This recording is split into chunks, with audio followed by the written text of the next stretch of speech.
1500 साल पहले रसूल पाक सल्लल्लाहु अलैहि वसल्लम ने जो सही 28 निशानियां बयान की थीं वो सच हुई। मर्द कम और औरतें ज्यादा होंगी।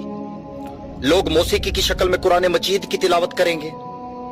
माल की मोहब्बत की वजह से बीवी भी शौहर के साथ कारोबार में हिस्सा लेगी। हर कोई अपने आप को मोटा और मजबूत बनाना चाहेगा। नमाज और जिंदगी में लोगों का सुकून खत्म हो जाएगा।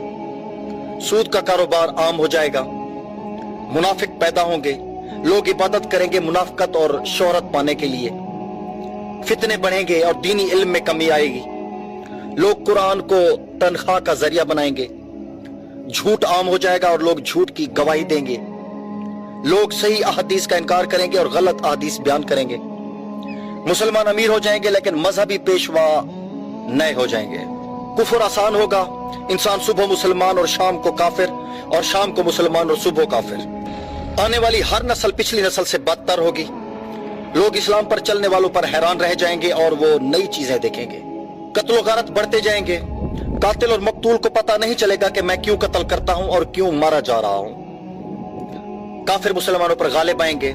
मुसलमान ज्यादा होंगे लेकिन गुलाम होंगे, क्योंकि वो दुनिया से प्यार करेंगे और मौत से डरेंगे। मजहब पर अमल उस आग के तारकोल की तरह होगा जो छड़ी में फंसा हुआ है।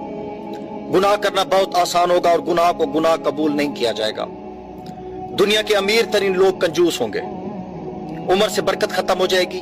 साल महीनों की तरह, महीना हफ्तों की तरह, हफ्ता दिनों की तरह और दिन घंटों की तरह गुजर जाएगा।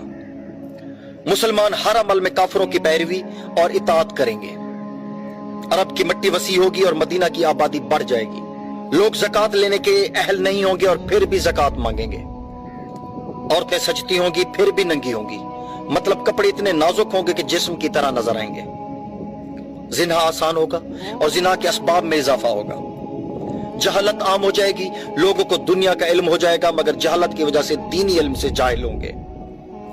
बेहया औरतों और आलाते मौसीकी में इजाफा होगा।